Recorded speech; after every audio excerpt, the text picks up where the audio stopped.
Welcome to Comics Bazaar, the channel of comics commentary and arcana. This video features Daredevil number 228, cover dated March 1986. The cover is by David Mazzucchelli. It is penciled and inked by him, inked with a brush. We've got the cover caption, Purgatory, but this really is one of the all-time great covers. Fantastic design. We've got a tight close-up on Matthew Murdock's face, and then the brilliant design idea of showing his face as if he's looking in a mirror, and the mirror is cracked, and it basically communicates how he's cracking up, how he's going mad. There's a look of both fear and madness on his face, and I love the little detail of the sweat droplets on his face as well. His unshaven look too, his unshaven jaw.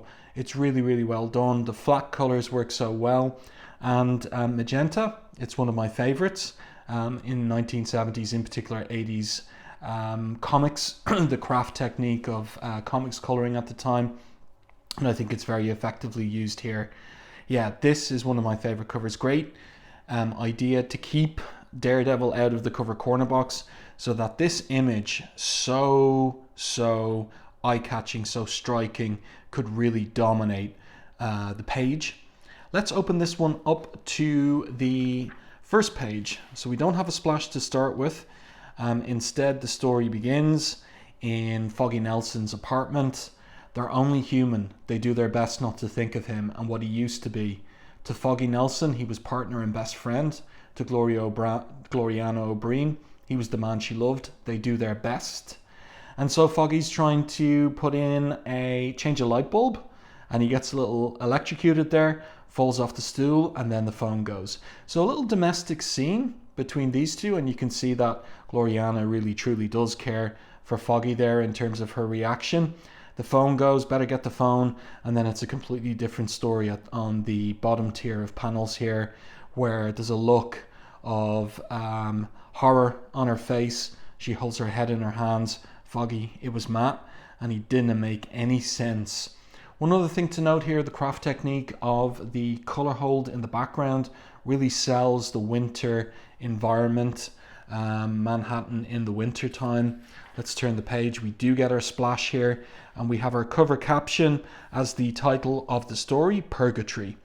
Credits by Frank Miller and David Mazzucchelli. Mazzucchelli credited with colors, Joe Rosen on the letters, and that rounds out the creative team, except for this.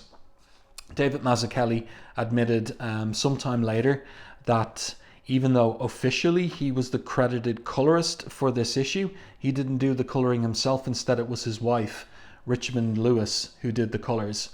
And Mazzucchelli just didn't want to make the argument because it was only a week to color this issue to Marvel Editorial, to Ralph Macchio or Jim Shooter, that his wife, who had no experience coloring comics, but who was a painter, could do this work.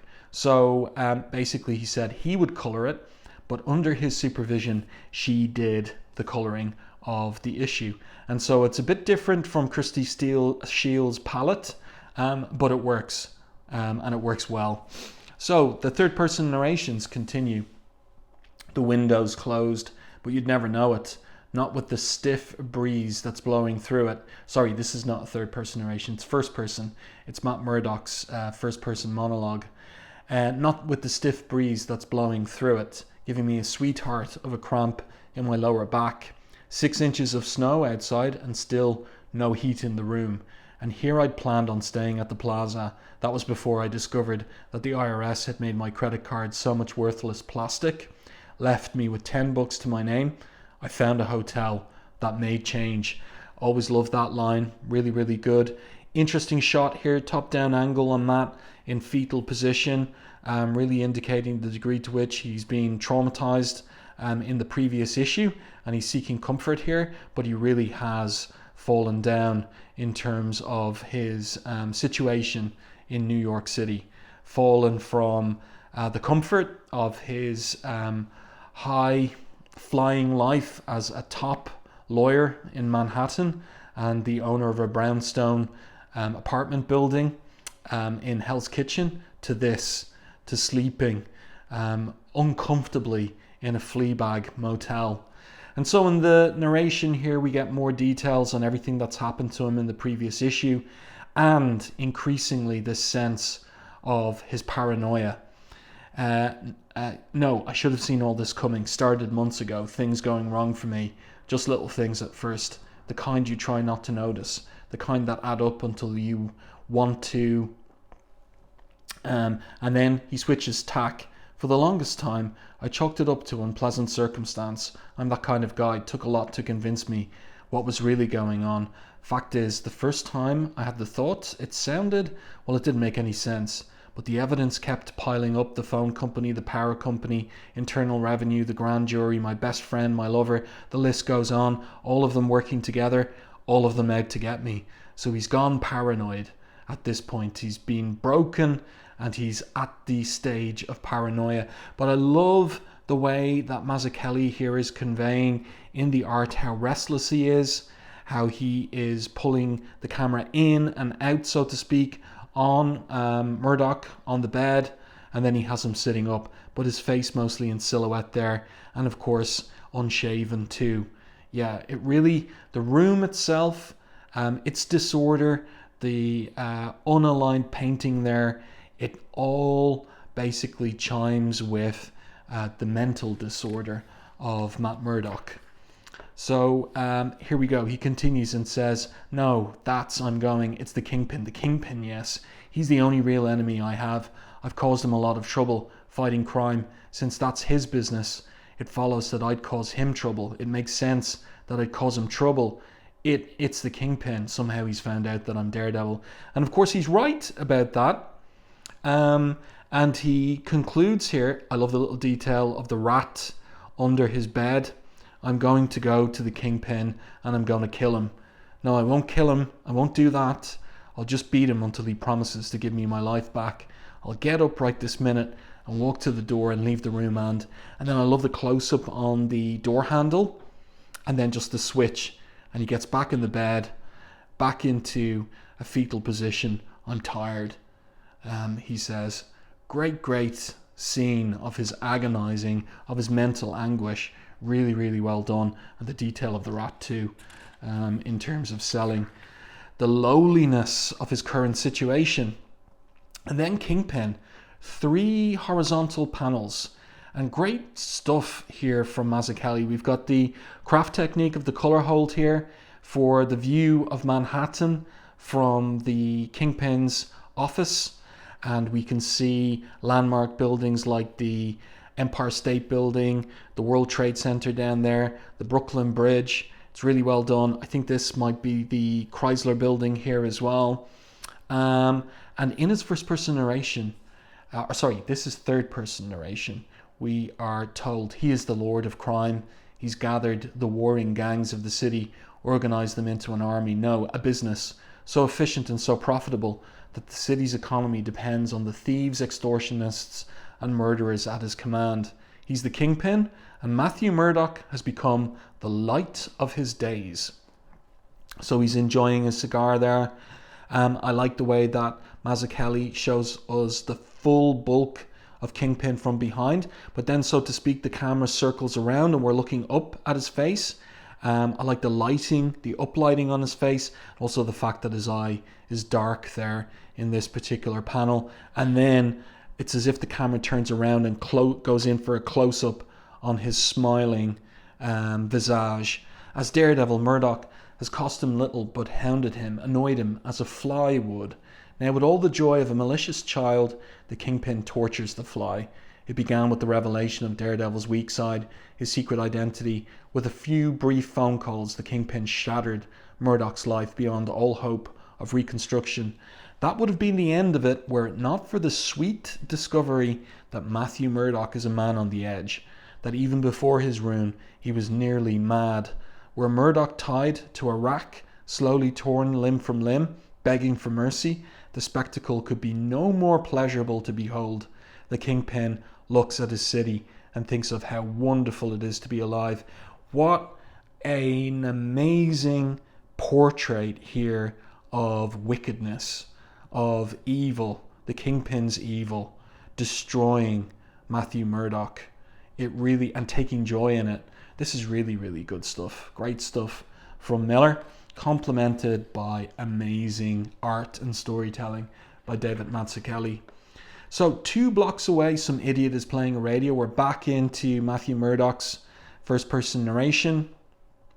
The big kind. It's stuck between stations, but that doesn't stop the idiot from playing it loud. It's spitting out half words that make no sense and static, that makes anyone in earshot feel like a Rice Krispie. And I'm always in earshot, always. So a reminder of his hypersenses there. There's a car alarm going off. He gets up again, puts on his boots. He's thinking about walking out the door. Got $2 left. That's enough to buy me some breakfast, get some food in me, and I'll be fine. Then I'll hit the gym. No gym. The Kingpin blew it up. Maybe I'll hit the Kingpin. He'd make a good punching bag. He's fat enough. Walk out the door.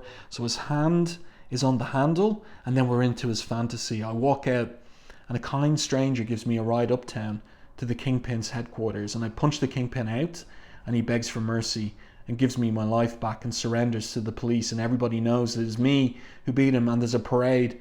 This is great stuff, like the fantasy of a deranged man, but none of that happens. He's back on the bed, must have dozed, was going to leave, turned the doorknob. I'm not calling Gloria again. She doesn't deserve me. It's the operator I'm calling to find out what time it is. So the rotary phone there, the phone in Foggy's apartment goes, or is it actually, sorry, it's Gloria's apartment. That's where they are. And Foggy's been helping her clean it up after it was ransacked, in the previous issue. So what's he saying to her? This is clever by Miller. We don't hear what he's saying. We have to infer it. No, Matt, please don't say such things.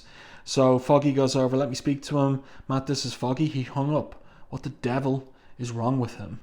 So turn the page. The phone rings again. And Foggy answers it this time. I'm on to you, Nelson, says Murdoch. And then look at that mad grin on his face as he puts the phone down. Then it happens. Footsteps in the hallway, coming this way, coming closer. And throughout all of this, we've been in the room with Matt. We've never been outside the door of his room to see the rest of the apartment building. Closer, or hotel, closer, breathing through his mouth like fat people do. Wheezing, grunting, stopping right outside my door. And this is the inspiration for the cover image. So we have this, more of an upshot, and then the crack up and the knocking on the door here. We've got the close-up on the door, sound effects of the knocking. And this is all, juxtaposed with the ringing of the phone as well. So Matt, when he communicates with others outside of the apartment, he's crazy. And now he's afraid of someone coming for him. Muttered, cursed, keys jangling, lock turning. Checkout was at noon, bum, says someone from on the other side of the door. Matt grabs him. Look at the rat on the floor as well. Interesting stuff, like the collocation of the rat with Matthew Murdock and the implication of that. Grabs the landlord or the hotel owner by the throat, and he's completely deranged. He's good. Sounds and smells just like the kind of phlegmy cigar-smoking pig who'd run a dive like this. Dribbles spit on my hand and goes limp. It's a good feint. I let him get away with it. No point in questioning him. I know who sent him, and I'm coming for you, Kingpin. What a great angle there of Murdoch. This low worm's eye angle on him as he is storming down the hallway outside his room. And then another great panel here. Lovely work here in the foreground for the rooftops, the chimneys, the smoking chimneys. The accumulations of snow, the colour hole there, and then our eye centred on the Kingpin's skyscraper building. And one of his underlings is reporting to him. It is indeed behaviour of the least normal sort that I observe while perusing Matt Murdock, as per your advisement, Kingpin. He drops the hotel manager to the floor as one would drop a bag of fish, which one does not want, whereupon he exits said hotel. Turn the page. And now we see the Kingpin in his gym, weightlifting, and here is his underling continuing the report to walk to the 14th Street entrance of the Uptown D train like a man repossessed.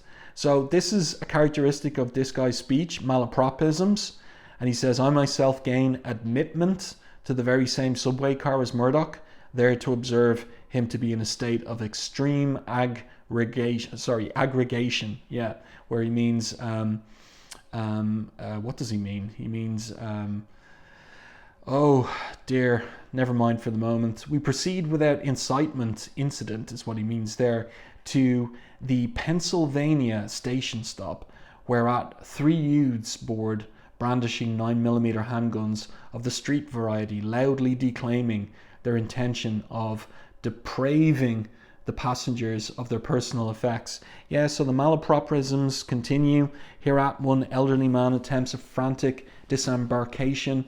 One of the youths administers to him a reprimand that is of a physical nature. And then we see Murdoch doing nothing. He sat there in the carriage with the others and says nothing as the old man is knocked into the seat beside him. And Murdoch does nothing, boss. At this moment, I now describe that is. At this junction, the youths do then accost each passenger in turn, admonishing them into emptying their purses and wallets into a D'Agostino's grocery store shopping bag, even as they forcibly require a necklace from the woman next to him. Murdoch seems unappreciative as to the communal predicament. It is not until he himself faces the business end of one of the afore-described firearms that Murdoch manifests combat acumen of startling proportion. Leave us say his response is extreme. So Kingpin, why is the guy going into such detail? Love the acting there as he's picking the inside, or scratching the inside of his ear. Every detail the Kingpin wants. His first move, I'm unfortuitously able to articulate. It means articulate, as I myself am momentarily distracted. Suffice to say, the youth suffers damage of a structural nature to his wrist, then to his ribs, and to his jaw, which makes with a noise not unlike that of a Coke bottle bursting. As for the second youth, his attempt to withstand Murdoch's assault, and this is great because we have the underlings account for Kingpin, and we're seeing it here in Mazzucchelli's drawings, and this is difficult to do. This is a confined space of a subway car, but he really sells it so well. Everything is in proportion, in perspective. It's a confined space, and the action here, the fight choreography, is so fluent, reads so well. It is a very, very great work by Mazzucchelli. So the second youth is interrupted by the sudden rearrangement of the spine. Is the last of them who succeeds in firing his pistol. But Murdoch is, as I said, a man repossessed. So that's a funny one. Malapropism there. And then he punches him right into the window of the subway car. Mazzucchelli reverses the angle here, so we're looking at the head smashed up against the glass. So it's brutal, violent. Henceforth, the train comes to a stop at 42nd Street. The doors open. Murdoch whirls at a shouted command. Kingpin's enjoying it. Lovely, lovely, he says. The command is of the constabulative variety. So we've got a nice top-down angle there. You can see the magenta blood on the floor of the subway car. And then no commentary for Murdoch disarming the policeman and using his baton to knock him out. Ferocious, stupid, every man his enemy, says Kingpin. I could not dream of a more perfect hell. I envy you, you blessed little worm. You've witnessed the death of a noble man. The pleasures of his coming attack will be nothing compared to this. So the guy asks him, you think he's coming here? I know it, says the Kingpin, with a very satisfied smile on his face. This is really great stuff from Miller. I envy you, you blessed little worm. You've witnessed the death of a noble man. Really, really dark stuff. Amazingly dark. So well done as the Kingpin's torture of Matt Murdock is yielding these kinds of results. So Matt goes to a public payphone. Foggy, it's Matt. No, please don't hang up. I need your help. I think I'm sick, Foggy. There's something wrong with me, my mind. I just beat up a cop. Love the magenta color here. You see, it's the Kingpin. I keep thinking everybody's working for him, and oh yeah, I know that practically everybody is working for him, but that was just a cop and there was no reason to. What? Oh, you sure? Okay, well maybe the cop, but there's something wrong with me, Foggy. But if I go there, I'll try to kill the Kingpin. Okay, buddy, I'll give it my best shot. And this time, he has rang for the time rather than Foggy. I love the switcheroo there in terms of what we were set up for. He hasn't called Foggy at all. And look at that look on his face. He really looks distressed at the tone. The time will be 10:32. And this is a great transition to Karen Paige in Mexico on the phone. So hot. It's always so hot here. No wonder they take siestas. Makes it so hard to keep running. And now she can barely catch her breath. Can barely talk to tell the American operator the number she wants, the number she needs. She remembers the number. She'd never forget it. And now the line goes dead as the operator calls it. And she remembers the man, Matt, the man she loved once, the man she betrayed, the man who can save her life. And I love the way that Mazzucchelli establishes the mirror at the back of the bar here so that we can see Karen in the mirror on the phone, and that's going to come into play in the next couple of panels. So the operator tells her that the number has been disconnected, and she makes the operator check for her, and there's no other listing for Matt. You can see the look on her face. It mirrors Matt's look here. The two of them, these two old lovers, are in complete distress. Matt there and Karen there. Then she sees them in the mirror, and Karen Paige knows she has to run again. These guys who are after her, Kingpin's men, trying to shoot and kill everyone who has touched the information that Matthew Murdock is Daredevil. So then we get a silent panel here of Matt making his way uptown towards the Kingpin's skyscraper building. Love the switch of perspective here where we're looking at the building towering in the reflection on the surface of his glasses. Interesting color choice too from Richmond Lewis, this lime green as well, reflecting or kind of conveying the neon light or the light of the winter evening. It's a strange choice, but I like it. It works. And then the scene switches to the Daily Bugle and an interview, or rather a sit-down meeting between Ben Urich and J. Jonah Jameson. And Urich is protesting to J. Jonah that Matt's straight, Jonah. You don't know how straight. This is a frame by the Kingpin. So J. Jonah Jameson is incredulous. Urich sticks his finger out at his boss and says, I can't tell you how he knows what he knows, but I want this story and I'll write it for one paper or another. And I like this little detail from Miller's script, isn't like you to take a stand, Ben. And then the scene switches to Murdoch, who's taking a stand against the Kingpin. I like the little detail of the reflection, his reflection in the glass of the door. And you get an implication of him looking a little bit like Daredevil there. And the secretary says, come right in, Mr. Murdoch. Mr. Fisk is expecting you. And then the scene switches for these all horizontal panels to Gloriana O'Brien's apartment. And she and Foggy are waiting for the phone to ring. They're just basically bereft in terms of what they can do for Matt. They know something's very, very wrong with him. We got two silent panels here of Matt walking in to the Kingpin's dojo gym. Kingpin standing there. You get a sense of the scale of how big he is compared to Matt Murdock. And he turns around and he's got that smile on his face. And Miller has Mazzucchelli cut away to Mexico again. And Karen is feeling the effects of not having any shots of heroin. And she's making a decision, can't keep hiding. New York, that's where Matt is, phone or not. She has to get there any way she can. And now the fight begins. So it was a layout of Miller's in his original Daredevil run that whenever you get a fight scene in it, he moves to the full horizontal panels like a widescreen cinematic effect. And here we have that movement coming now for the fight that's building.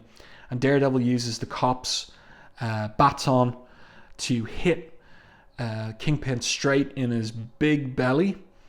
And that's not going to yield any major result. And here we go.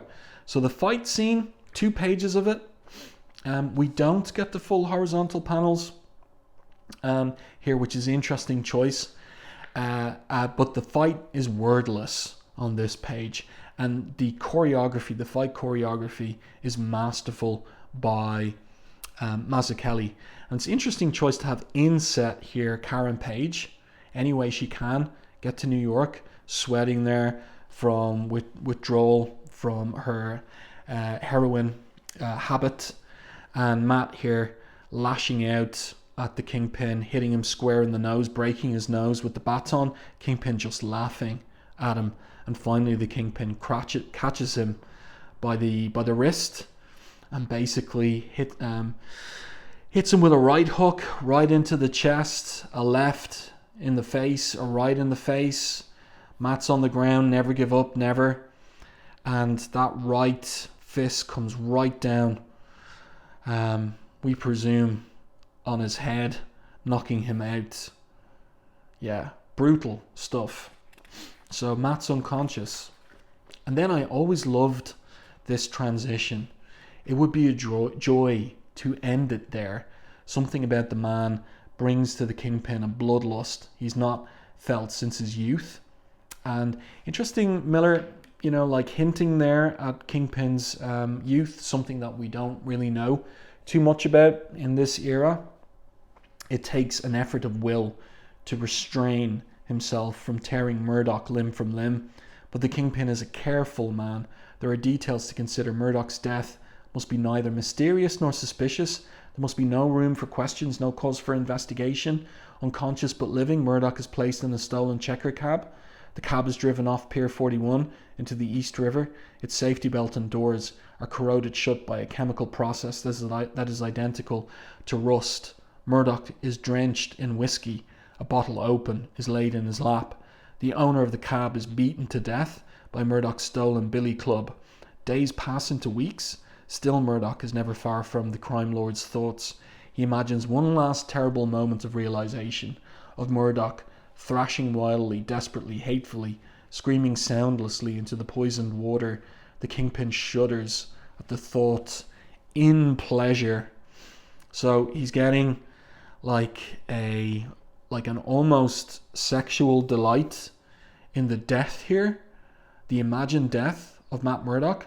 Love the use of the screen tone here, really selling the environment at the bottom of the East River, all the junk down there as well. Let's turn the page. The world seems flooded with sunlight. Daily business becomes a joyous, childlike game. He has disgraced, destroyed, and murdered the only good man he's ever known.